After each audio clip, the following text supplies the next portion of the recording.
All rise. The United States District Court for the Western District of Oklahoma is now in session. The Honorable Robin J. Cothran, Chief Judge, presiding. God save the United States and this honorable court. Please remain standing for the presentation of colors.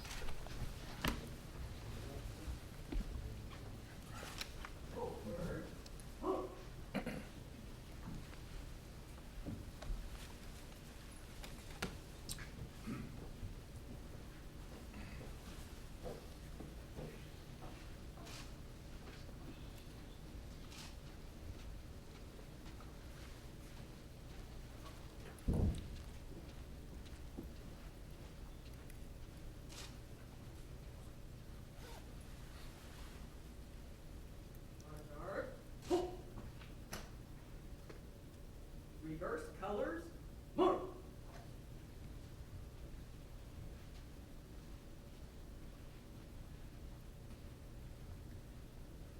Guard, hope. Present, hope.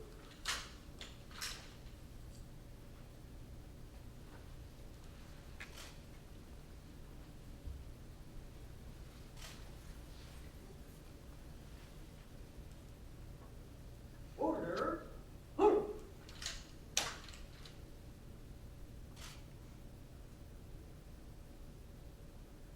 Forward, hope.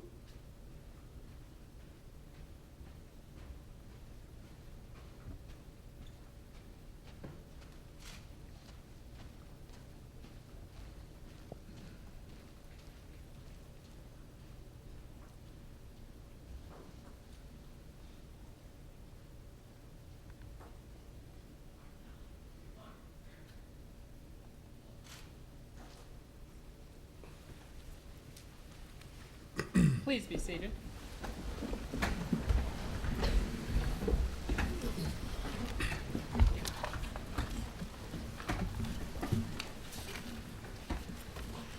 Oh, beautiful for spacious skies, for amber waves of grain, for purple mountains' majesties above the fruited plain. America, America, God shed his grace on thee, and crown thy good with brotherhood from sea to shining sea. Oh, beautiful for pilgrim feet whose stern impassioned stress a thoroughfare for freedom beat across the wilderness. America, America, God mend thine every flaw. Confirm thy soul in self-control, thy liberty in law. Oh, beautiful for patriot dream that sees beyond the years. Thine alabaster cities gleam, undimmed by human tears. America, America, God shed his grace on thee, and crown thy good with brotherhood from sea to shining sea.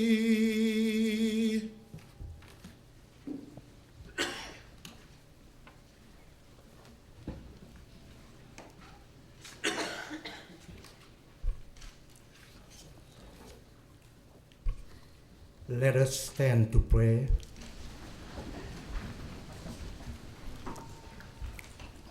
Almighty God, we ask your blessing for the Honorable Timothy D. Degiusti today, and he is installed as a federal judge for the United States District Court, Western District of Oklahoma. Keep him healthy for many years so that we may help your people in their struggle of life. Assist him and guide him in making correct decisions that uphold the laws that govern us in the area of the federal law entrusted to his care. Always remind him to care for the poor and for the dignity of the human being created by you. May your blessing on him distinguish him when he comes to the end of his time on this court, so that he will be known as a great man who upheld the federal law and protected your people entrusted to his care. We ask this through Christ our Lord. Amen. Please be seated. It is my great privilege and honor to welcome you to this momentous occasion, not only for Judge Degiusti and his family, but also for this court. I am going to begin by introducing some people, certainly not enough, but we are very pleased to have with us today Governor Brad Henry and First Lady Kim Henry. Thank you for being here. Members of this bench I will introduce at a later time, but I'd like to introduce the other judges from here and around the state who have taken the time to be here today. Starting on the front row, Senior Circuit Judge William Holloway, Circuit Judges Robert Henry and Jerome Holmes. Raise your hand so they'll know who you are. You circuit judges nobody ever sees, so they don't know you. Judges from the Northern District, Chief Judge Claire Egan and Judges Terrence Kern and Greg Frizzell. From the Eastern District, Chief Judge Jim Payne and Judge Ron White, back on the back row. Magistrate judges from this district, Judge Doyle Argo, Boehner Roberts, Gary Purcell, Bob Bacharach. From the Eastern District, Kim West. From the Northern District, Sam Joyner. And on the front row, again closest to me, Magistrate Judge Sean Irwin and Ron Howland, bankruptcy judges Mike Weaver and Dick Bohannon. Thank you all for being here. We have a special guest today. I'm pleased to recognize the widow of our longtime colleague Fred Doherty. Betsy Doherty is here with us today. Betsy, where did you end up? Over here. Thank you for being here. And I know there are judges from the state court, excellent lawyers, many important people, and I wouldn't begin to start naming you because I'd get in trouble for those I'd leave out. But thank you all very much for being here. We welcome Judge Degiusti into our ranks. It strikes me that we're getting younger and younger every year, and I'm not sure I like that. I used to be the young one, and I'm certainly not anymore. But Tim brings to our bench many things. I want to introduce him to you. He certainly has outstanding qualifications for a trial judgeship. He's been in private practice from 1988 through 90, and again from 1993 to the present, and he is he was a founding partner of Holliday, Chilton, and Degiusti. He has the highest practice rating and is a well-respected litigator in both state and federal courts. His practice was interrupted by his service as trial counsel for the U.S. Army JAG from 1990 to 1993, where he prosecuted 57 courts-martial, among many other duties. He continued his military service through 2003 in the U.S. Army Reserve, retiring after 22 years' service and having won many distinguished awards and decorations. He's been an active participant in the Bohannon Inn of Court here in Oklahoma City. He's been a commissioner on the Uniform State Laws Commission and an adjunct professor of law at the University of Oklahoma. Certainly, Tim has demonstrated his commitment to public service, excellence in legal practice, and dedication to his family. His family may be the best quality he brings to the bench, and I'd like to introduce Tim's wife, Elaine Degiusti, and his children, Tony, Joey, come on, stand up. Tony, Joey, Jack, and Ellen.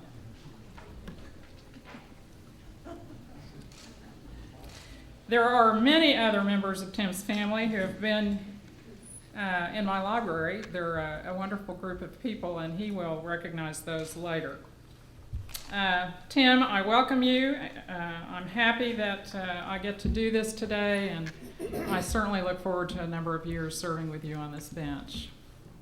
I will recognize my colleagues for their remarks. First, Judge West. Well, I am enormously pleased to welcome Tim Degiusti to this court. I am confident that he will find this stage of his legal career to be the most challenging and rewarding of his life. Tim's experience both in the JAG and in private practice bring a set of unique experiences that will enrich this court immeasurably. In the short time Judge Degiusti has been among us, he has shown that his reputation as a serious, prepared, and supremely ethical lawyer is well deserved. Over his litigation career, he has earned the respect and admiration of clients, fellow lawyers, and judges before whom he has practiced. Already he has earned the respect of his colleagues here for his dedication to being the best judge he can be. He has also significantly elevated the expertise of this court in its ability to analyze football happenings, both good and bad. I have no doubt that Judge Degiusti will serve as an example of all that is the best about our judicial system. When I learned that he had been confirmed and that my good and long-suffering friend Ralph Thompson would be retiring from this court, it struck me as a win-win situation.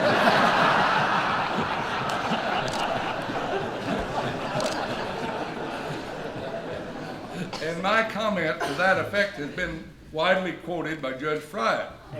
Now that I think about it, with my brother Tim Leonard joining me in this Jurassic Park of senior judges, it might more properly be characterized as a win-win-win situation. But I'm joking, of course. Despite the grief we give Ralph Thompson, grief that, as far as I can tell, continues unabated despite his recent departure, our affection and admiration for him is overwhelming.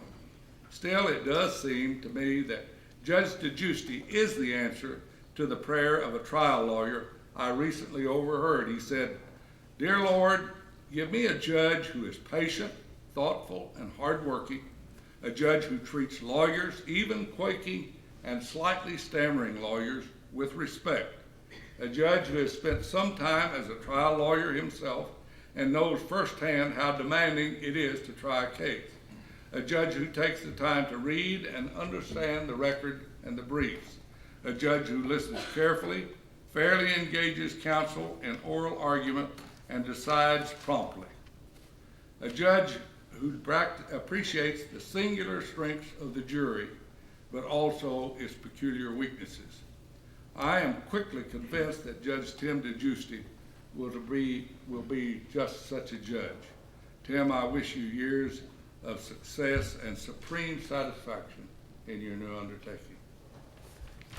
Before I call on Judge Russell, I just can't stand to watch you all standing up. There are seats over here on the third and fourth rows. Perhaps someone would scoot in so you wouldn't have to walk in front of everyone.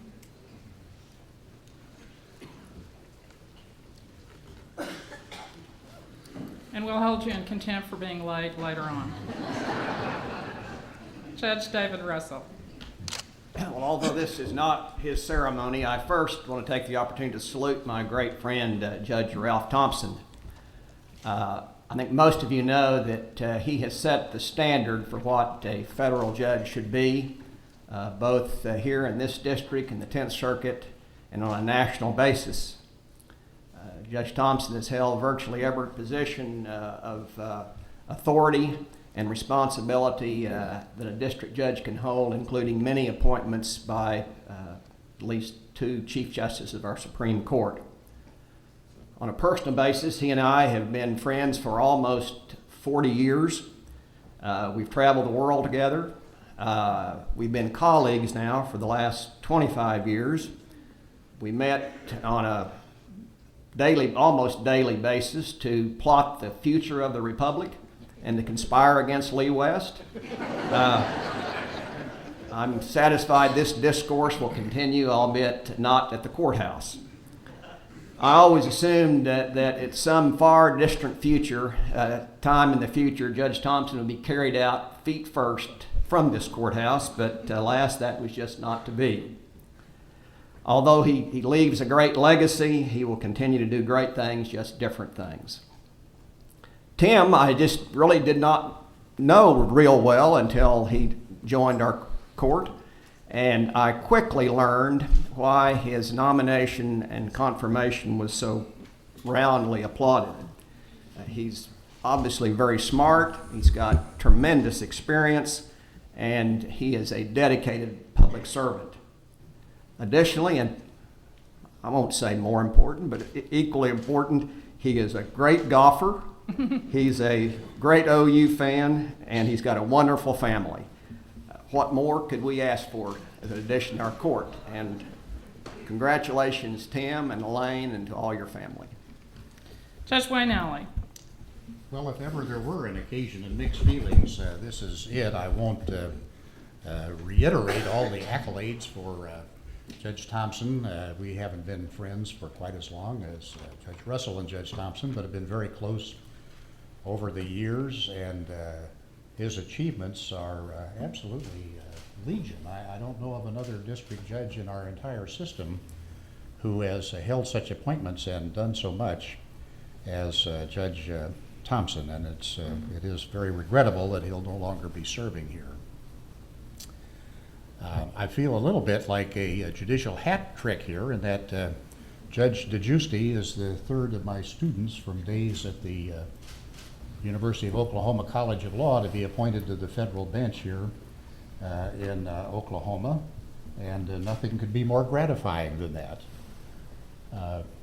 Chief Justice Roberts popularized the analogy between his role as he saw it and baseball umpires at his confirmation hearing, and I do want to pass this on. I've always enjoyed this. 3 plate umpires were being interviewed, and the first modestly said, it's not difficult. I mean, they're only strikes and balls, and I just call them as I see them. And the second was shaking his head negatively. And he intervened to say, I don't call them as I see them, I call them as they are. And the third, the existentialist, said, they ain't nothing till I call them. And I think there is an analogy between that and the work of the trial judge. Temporarily, I only want to point out our colleagues on the Court of Appeals over here. They do the post-play analysis.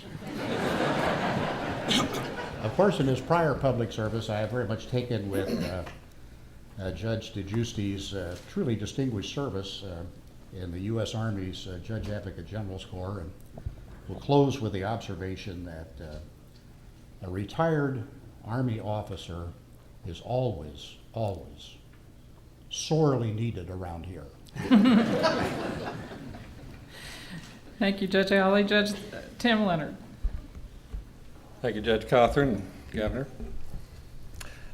Judge Degiusti, Judge Cothran mentioned how youthful our judges are becoming. I had a new experience this morning. I've been a senior judge for a few months now, and I had a lawyer plead for mercy for his client because of the advanced age of his parents this morning in court. And I looked down at the pretrial sentence report, and I saw that the advanced age of his parents was a year younger than I was.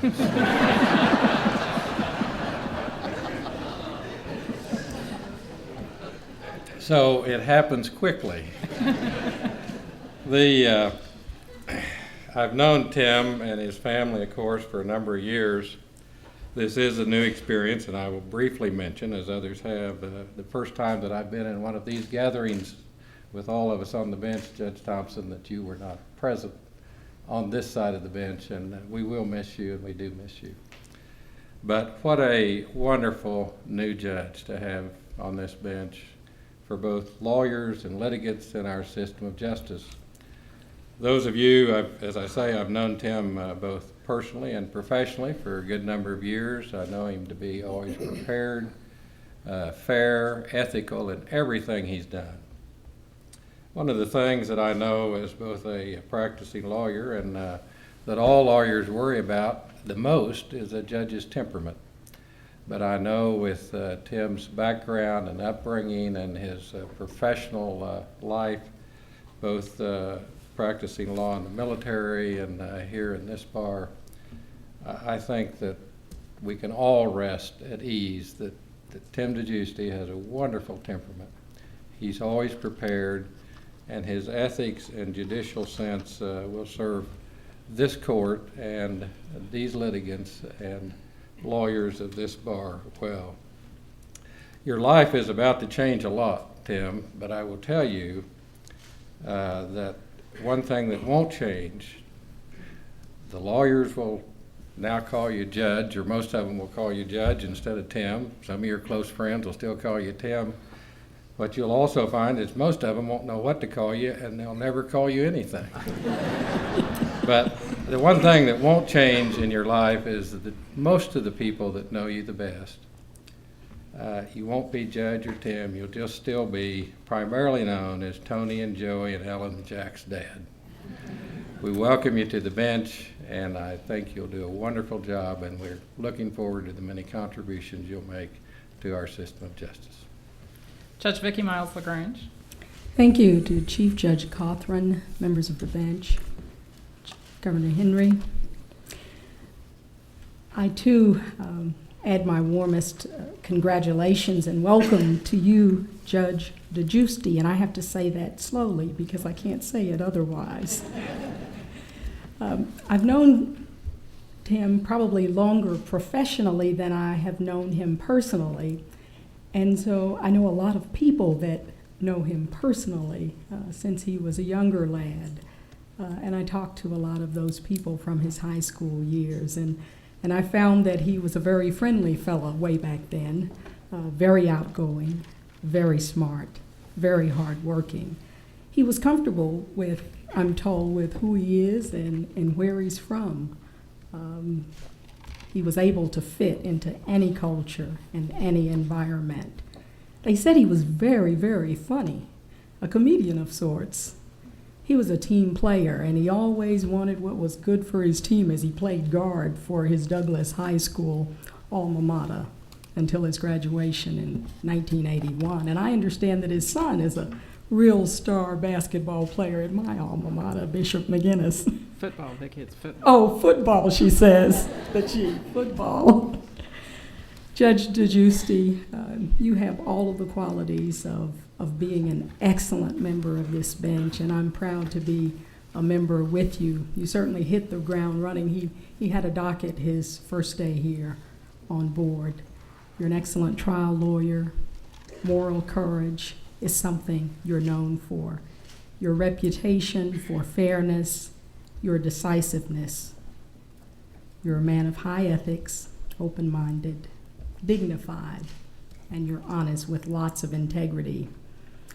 And even though we will sorely miss, I particularly will miss my colleague, who is really, as it's been said, a judge's judge, the judge's judge, the Honorable Ralph Thompson, whose enormous shoes you'll be replacing.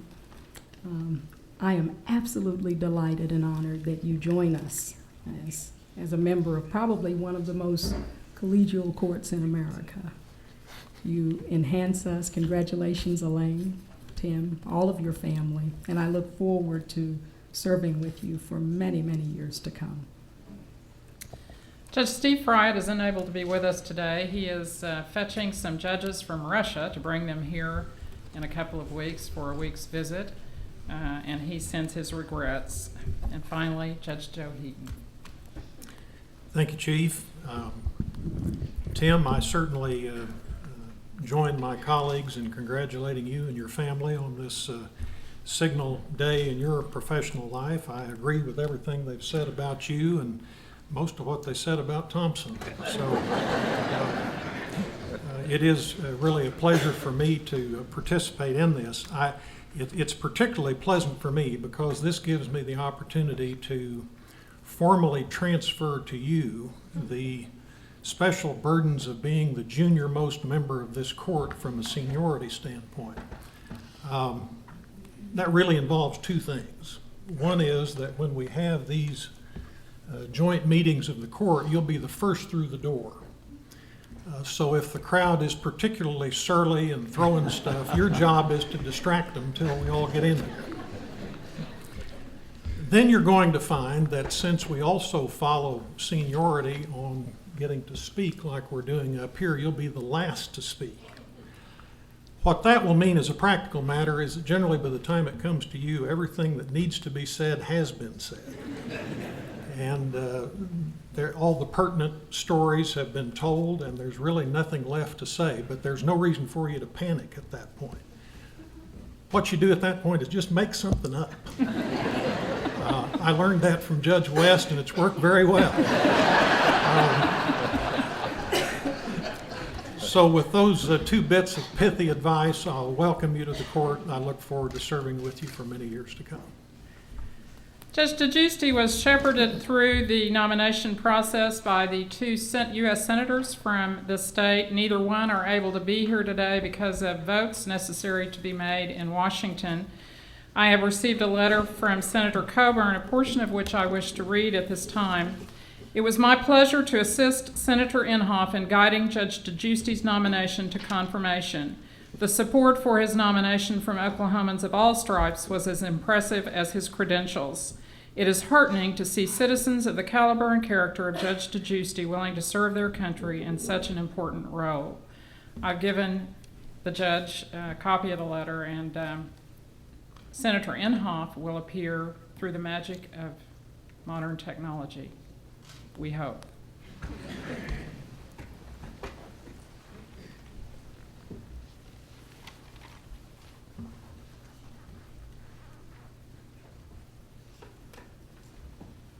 Well, Ralph and Barbara and Tim and Elaine, this is a very proud day for all of you, and for me too. I'm just very, very excited. I really regret that I can't be there with you. You know I wanted to, but it's just not possible. But anyway, the important thing is this day has come. And you know, Ralph, it's hard for me to believe that it's been 40 years ago this year that you and I first got to know each other. And I can remember when Tim and Elaine got married and how proud you were. And I've looked at his background and I thought, here's a great guy for the bench. And I really believe that, you know, we have a president. I really like George Bush, and he's had some successes and some failures.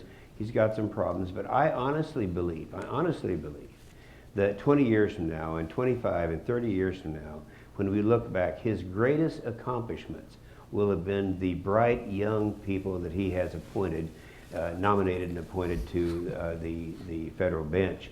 And certainly Tim fits right in that mold. Tim, I'm very proud of you. We're looking, but Kay and I and our 20 kids and grandkids are expecting a lot from you, and we know it'll be a reality. Congratulations.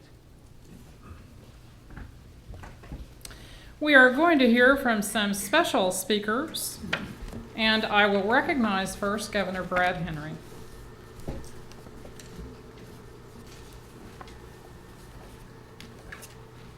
Thank you, Judge, and may it please the court.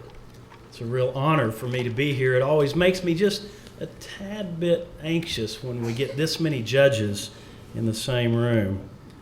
Well, it is a tremendous honor, my dear friend Tim, to be here to see that this is actually taking place. And in fact, as well as Kim and I know Tim, Kim specifically asked to accompany me today because she wanted to see if this was really happening also. And as I look out throughout the crowd and see your many friends and supporters, I see a lot of our classmates from law school, Tim, who undoubtedly are here to make sure this is really happening also. I don't know what that says about you, but I want to take just, as I think the other speakers have done, just a matter of quick personal privilege and pay tribute to two great jurists.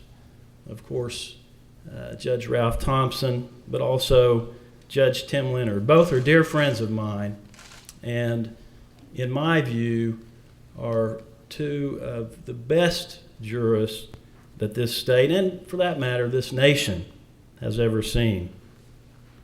They both, in different ways, have laid the groundwork for my friend Tim. And I think that the only regret that I have about Tim Degiusti's nomination and confirmation is that it necessitates the early departure of my friend Ralph Thompson. You will certainly be missed on the bench, but I have some other plans for you at the state level. Well, this is truly an emotional day for me because if you don't know, I have known Tim Degiusti for over 22 years. I was counting up the years earlier this week, and it just doesn't seem possible. Time really does fly quickly. But I've known Tim through some good times, and I've known him through some bad times. And I would imagine that Tim is a bit nervous right now with me being at the podium because I know a lot of stories about Tim Degiusti. The problem is he knows a lot of stories about me. But I remember back when we were in law school and we were so poor that we literally subsisted on bologna. And Tim could do incredible things with bologna. He made the best fried bologna sandwich. To this day, Tim, I've not been able to duplicate your fried bologna sandwich. You know, as I think about the many stories that I can't tell, one thing occurs to me, well, at least not in this form. One thing does occur to me as I sort of piece it all together. It's a bit more obvious why I took the career path that I did and Tim took the career path that he did, because I don't think I could have ever been confirmed to the judiciary. You know, Tim obviously brings a rare combination of intellect and experience and ethics and compassion to the great Western District of Oklahoma. The one thing I can tell you about Tim Degiusti, and as I mentioned, I've seen Tim through some very difficult times. Tim Degiusti will always do the right thing. And I don't think we can ever ask more of our great members of the judiciary. I can also tell you that, in all due respect to the other members of the bench, Robert Henry notwithstanding, there will not be a more thoughtful member of this judiciary. So Tim, on behalf of the people of the state of Oklahoma, on behalf of your former law school classmates, but most of all, on behalf of your dear friends, Kim and myself, we congratulate you. God bless you. Ralph Thompson.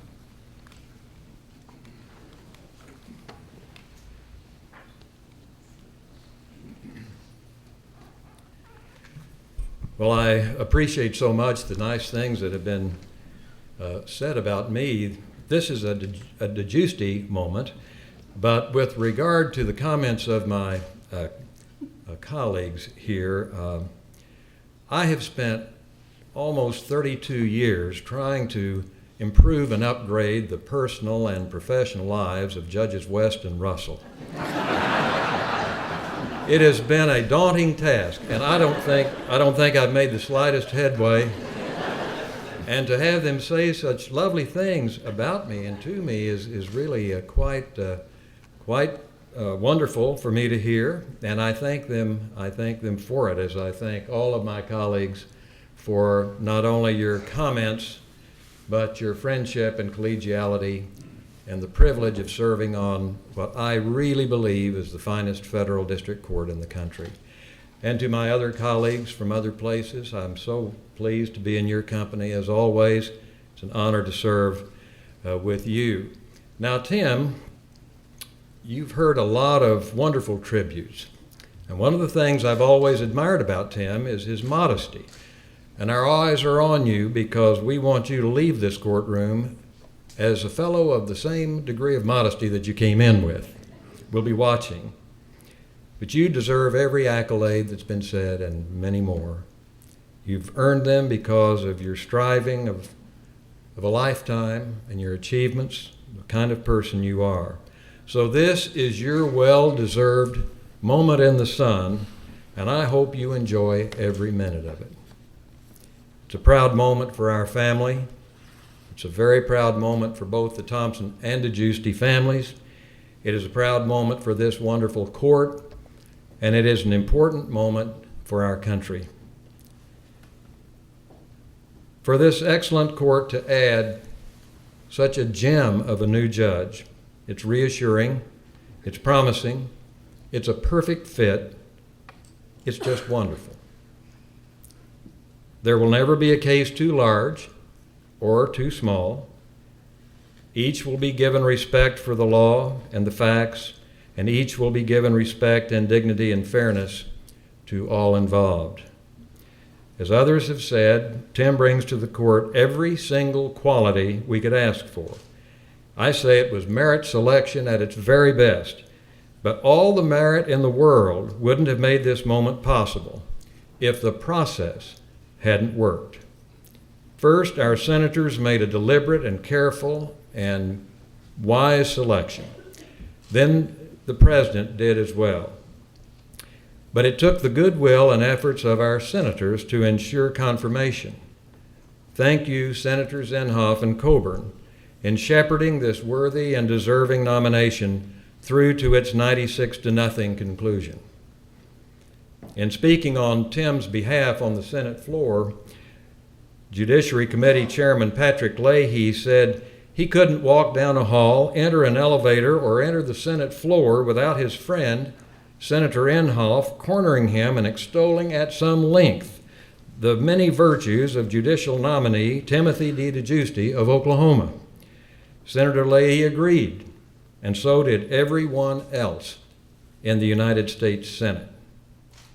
Thank you, Governor Brad Henry, my admired friend, for lending your prestige and personal distinction and high regard in assuring the senators of Tim's solid bipartisan support, and thanks to others as well. Tim, in such a sometimes partisan and fractious realm, you're becoming a unanimously supported consensus nominee and being unanimously confirmed, far ahead of others, is a huge compliment to you. Where do these qualities come from? Well, it's an endearing story in itself. On his father's side, an only in America story in the grand tradition of good people coming to America for opportunity, and by their hard work and honorable dealings and values and skills achieving success. On his mother's side, a nurse, she brought the solid heartland values of the Oklahoma Panhandle farm in southwest Kansas, bedrock, and much to be admired. It was those values that they passed on to Tim and to his wonderful brothers and sisters that helped propel Tim's success as a scholar, a soldier, a lawyer, a teacher, a husband, a father, and a citizen. It was those values that explain a little-known fact from his early life that is definitely worth sharing because it says a lot, and Judge Miles LaGrange has mentioned it in her wonderful remarks. During integration of the Oklahoma City Public Schools, as a white high school student, Tim was transferred to the predominantly black Douglas High School. Forced integration was difficult for many students of both races at that time, but for Tim, he became a 4-year sports letterman and was so well respected by his African American classmates that they elected him their leader, president of his sophomore class, vice president of the student council his junior year, and president of the Douglas Student Council his senior year. It's remarkable when you think about it. That's a lot of goodwill. That's a lot of mutual respect in very unique circumstances. Those same qualities have continued to guide his personal and professional lives, and to me speak volumes and add even more luster to the many qualities that he brings to his new judicial career. And if only the University of Oklahoma could speak, she would surely say how proud she is of her loyal son, an honors graduate in religion and ethics and in law. What better example could she possibly have of fulfilling her grand purpose? Tim, you sure know how to pick a wife and how to be a husband and a father.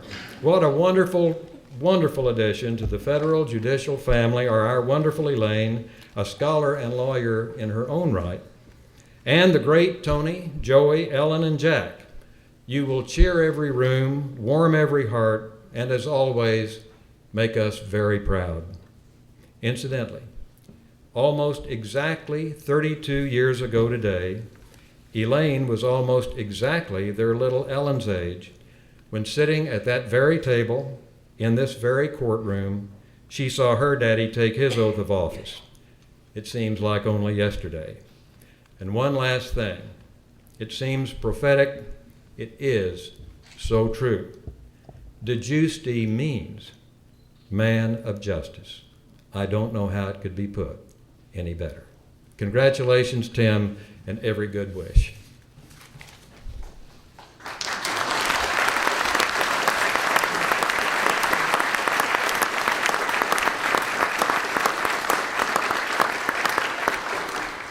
Don Holliday.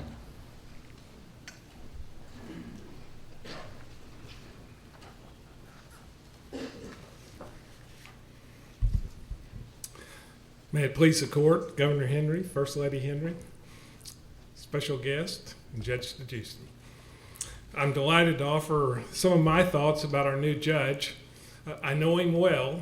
For 17 of the last 20 years, we have practiced law together, usually in offices that were only a few feet apart. So I'm here to tell you a little about him. First, in the interest of full disclosure, I need to comment on the topic of idiosyncrasies. You always worry about idiosyncrasies when you're going to get a new judge in this courthouse. And this one is no exception, but after 20 years of knowing him, the best I can tell, as the governor's already alluded to, all of his idiosyncrasies relate to food. He loves cereal, he never has milk on it. He's never met a salad that he really likes. Some of them are a little bit more serious to me. He believes that fish, or excuse me, anything that lives in the water ought to stay there and stay out of restaurants. Some of those idiosyncrasies in the past have been almost revolutionary as we've eaten a lot of meals together. I will share with you publicly that there was a point in his life when his personal philosophy was that you could turn any meal into a healthy meal, even one at the Coney Island, if you just simply followed it with a garlic pill. In fact, we went through a phase where garlic pills would counteract anything, even donuts, brought to us by Kinko's. Now, for the local bar, I want to talk about some of the pluses. There's one obvious plus right off the bat. We're getting a new judge with a name that is virtually impossible for out-of-state counsel to pronounce correctly, even if they rehearse it in Dallas before they come. And so it's going to make Judge Fryout's name seem like a cakewalk to them. So status conferences are going to be fun every time we have an out-of-state counsel as our opposing counsel.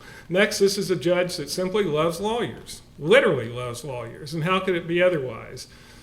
His two older brothers are lawyers. He married into a family which, by my count, has at least 4 law degrees. His wife is a lawyer. He literally loves lawyers. He would be crazy not to. Intellectually, he's just plain smart, book-wise, streets-wise, common sense-wise. He has a way of putting the skin on a set of facts and deciding pretty quick what's important and what's not important. Patience, well, he's Italian. But even so, he knows the art of patience when it matters. It should come as no surprise that when one law partner is 20 years older than another law partner, that the older one is going to sometime take the privilege of testing the patience of the younger one, if nothing else, just to keep in rhythm. And I have seen my former law partner exhibit patience of almost biblical proportion. Now, in my mind, I think the two most important traits for anyone who comes to this bench that seem most important to me in the adversary system, not only when it comes to judging, but the public's perception of judging, are these. First, he will be prepared. In the 17 years that I've practiced law with him, I've never seen him not prepared. Now, I know those of you who haven't had a case with him think that may be too generous a statement, but it's true. It's just simply the curse of his personality. And so we, the practitioners, are going to be the beneficiary of that curse, although I doubt if I'll ever be in front of you. And finally, at the end of the day, we all want, whether we're a lawyer or just a member of the public, we want a judge who is fair.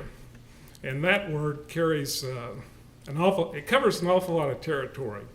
A judge that's fair is an impartial judge, an open-minded judge, one that keeps an open mind, is objective, but in my mind it even means understanding and practicing the art of tolerance, regardless of the clutter of loud negative voices or the perceived public opinion. And that's what we're getting with Judge Degiusti. And this isn't a virtue that magically appears when someone puts on a black robe. It has to be in someone's belief system, their personal belief system, and that they practice on a daily basis. It was there when I met Judge Degiusti. It was there the whole time we practiced together.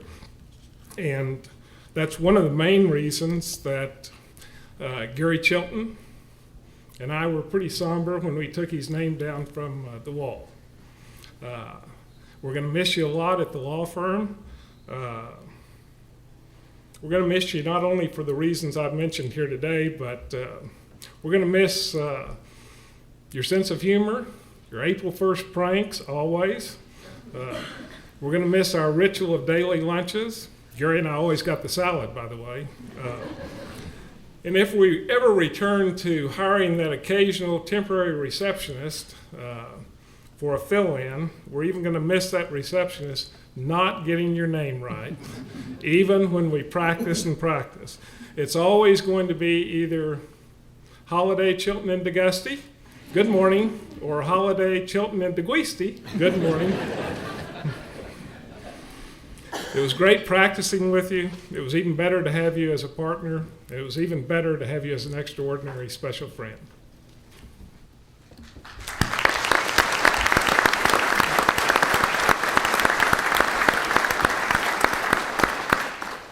Judge Degiusti, if you will step forward, the time has come.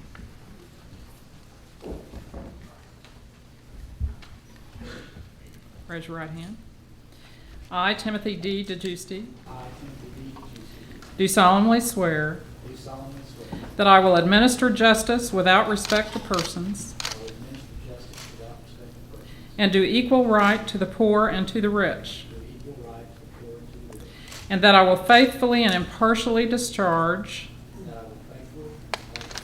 and perform all the duties incumbent upon me as a United States District Judge for the Western District of Oklahoma, under the Constitution and laws of the United States, and that I will support and defend the Constitution of the United States against all enemies, foreign and domestic, that I will bear true faith and allegiance to the same, that I take this obligation freely, without any mental reservation or purpose of evasion,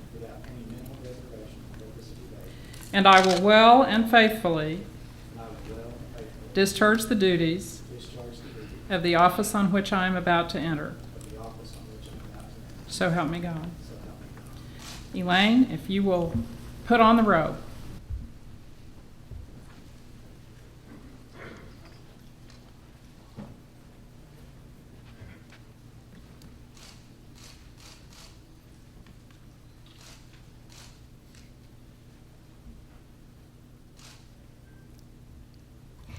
Let's give our new judge a hand.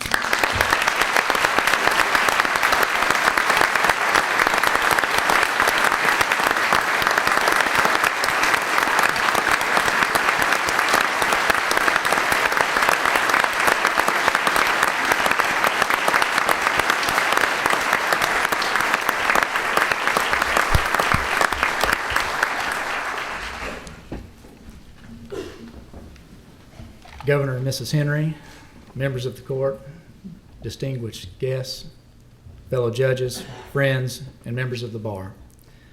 Thank you for being a part of this ceremony and sharing this day with me and my family.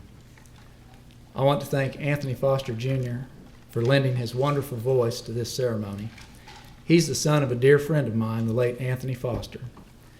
Anthony, your father would be very proud of you and your brother James, who is also a very exceptional young vocalist. And I'm proud of you too. Thank you. Thank you, Deacon Nguyen, for your thoughtful invocation. Son Nguyen is part of the courthouse staff, and he is also the first Vietnamese ordained married deacon in the Catholic Church in the world. So I am very honored for you to be a part of this ceremony. Thank you. There are so many friends and family members here that time simply will not allow me to recognize all of you, but a few introductions must be made. First, my wonderful wife, Elaine. My children, Anthony, Joseph, just give a little wave, guys. Ellen and Jack. Ellen and Jack managed to make it approximately 54 minutes before having to leave the room, and that pretty much comports with what they do every Sunday in church, so I felt like we were on a par there. All of my brothers and sisters are here with their spouses and families. Anthony Degiusti and his wife Janie, where are you? Cynthia Kadish and her husband Ron. Angela Lister and her husband Randy.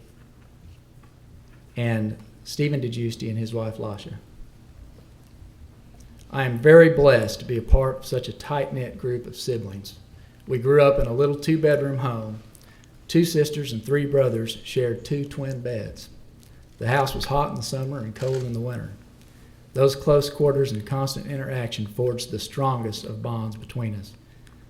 I just cannot imagine a more devoted group of brothers and sisters, and it's great to have you all here today. My father-in-law and mother-in-law, Judge Ralph Thompson and Barbara, are here, as you know. My sister-in-law, Maria Abbott, and her husband, Craig, and their children. Where are you? Here they are. Unfortunately, my sister-in-law, Lisa Campbell, and her husband, Frank, were not able to make the trip from Washington, D.C., but they provided local hospitality during all of my trips to D.C. throughout the selection and confirmation process, and I thank them for that. I would also like to recognize my chamber staff, Sharon Henschel. Where are you? Got to raise the hand up a little higher, Sharon. Yeah. Mike Bailey, Marilyn Edens, Marcia Rupert, and Larry Marks. Thank you all for your support and for being here with me today. It means so much to me that Governor Brad Henry and First Lady Kim Henry are here with us today. We first met at the OU Law School 22 years ago and became fast friends. After graduation as new associates with the Oklahoma City law firm of Andrews Davis, Brad, which was about the nicest thing I used to call him back in those days, was my trusted colleague, sounding board, and daily lunch partner. Not only did we work countless hours together, in 2 years I think we probably ate at least 500 lunches together. There's been a lot said here about my food quirks. Most of it's true. But Brad, I was thinking that when you think of 500 lunches and you think of the kinds of places we like to go, the numbers really get pretty alarming. I figure between the two of us, we had approximately 200 hamburgers, 150 chicken fried steaks, 200 chili dogs, and a couple hundred all-you-can-eat pizza buffets. When you spent that much time with someone and adding the questionable influence exerted on us back then by State Treasurer Scott Meacham, I don't know if Scott made it here today or not. There he is. You get a little nervous when they stand up to speak at an event like this. And so I was therefore quite relieved, Governor, when you finished your remarks and sat down. So, my friend, I will simply say thank you. Thank you not only for what you said, but for what you did not say. Although they were unable to be here today, I want to recognize and thank Senators Inhofe and Coburn for their confidence and support, and I thank Senator Inhofe for the video message that he provided. As you all know, I come to the bench after having practiced law for 19 years, 16 of which were in private practice. I'm honored to say that during all of those 16 years of private practice, I practiced with Don Holliday and Gary Chilton. 8 years ago, we started the firm Holliday, Chilton, and Degiusti on a handshake, and that handshake was the only partnership agreement we ever needed. Thank you both for including me in a great firm. And thanks to all the other lawyers and staff of the firm who are here for a wonderful 8 years. I've been blessed during both my professional and personal life to have had two great mentors, Don Holliday and Judge Ralph Thompson. Don, you truly raised me as a lawyer. Your fine example of professionalism, attention to detail, and hard work was always the standard by which I measured my own efforts.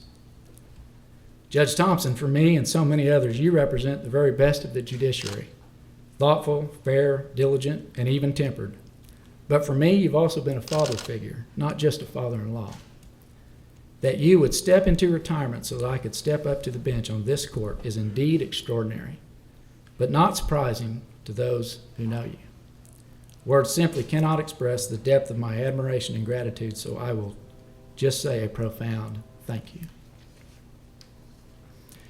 You all have heard by now quite enough about me, but my good friend Judge John Fisher said at his swearing in that it's important to say a little bit about yourself so the bar can get an idea of how you will approach your judicial duties, and I agree.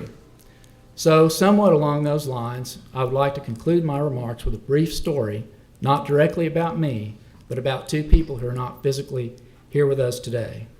This is the story of Clarence and Hazel.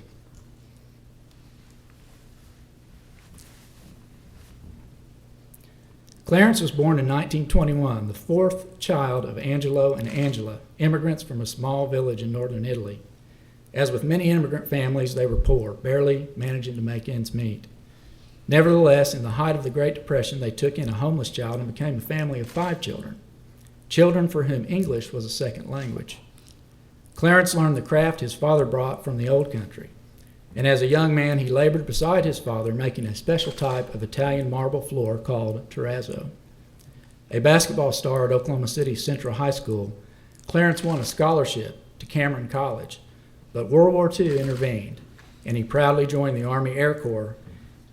Then after the war, like so many other GIs, Clarence came home and went to work, anxious to make up for lost time. He ultimately started his own terrazzo business, and among many other significant and lasting projects, his company worked on the beautiful terrazzo floors in this very courthouse. Hazel was born in Hooker, Oklahoma in 1926 and was raised just to the north on a small farm in Rolla, Kansas. Life on the farm was hard, and the Dust Bowl made it immeasurably harder. So hard, in fact, that Hazel, her parents, grandmother, and 3 of her 5 siblings made the desperate trek to California as part of the migration described in the Grapes of Wrath. After less than a year, they returned to Rolla to again scratch out a living on the dusty farm. Around the end of World War II, Hazel took her first ever train ride to Kansas City, and shortly afterward, she came to Oklahoma City to find a job. After stints as a bank clerk and working in a law office, she became part of the final class of Army nurse cadets trained here in Oklahoma City. She became a registered nurse and was posted at the old Mercy Hospital just a few blocks from this courthouse. She went on to have a long career as an intensive care nurse, comforting and caring for the most critically ill patients. It was at her first post at the original Mercy Hospital that she met Clarence. He was so struck by her that he proposed marriage on the first real date. She said no and made Clarence wait another 6 months before she consented. Clarence and Hazel built a small house next to a park on the south side of Oklahoma City. There they lovingly raised 5 children. Clarence and Hazel were not college graduates, but they instilled a deep love and respect for learning, and their children collectively earned 10 bachelor and graduate degrees. They were not wealthy, but they instilled in their children a strong work ethic, and those children went on to become educators and professionals. They were not boastful, but instead practiced a quiet humility. They were not leaders, but they possessed a wisdom born of patience and common sense. They were not zealots, but they held a deep, private, and abiding faith in God. Clarence and Hazel remained devoted to each other for 35 years until Clarence's death in 1983. Hazel is still at the center of her family, but is now engulfed in the fog of Alzheimer's disease. She turned 81 years old today. Hazel and Clarence are my mom and dad. Although they are not physically here, they are quite present in this courtroom and in this courthouse. To you, my friends, members of the bar, and to my colleagues on this wonderful court, I pledge that I will strive every day to bring to the performance of my judicial duties the wisdom, common sense, work ethic, humility, and compassion of Clarence and Hazel. I can think of no higher or greater goal. Thank you all for celebrating this day with me and my family. Thank you.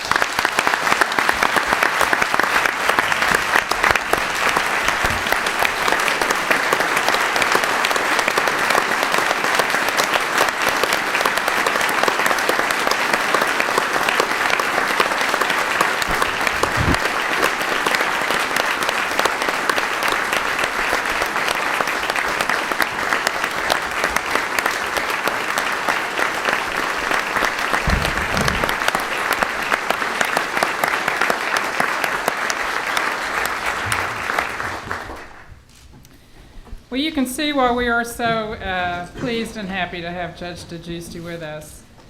He takes his rightful place behind the lamp on the far end of the bench, where he will remain until some of the others of us take senior status.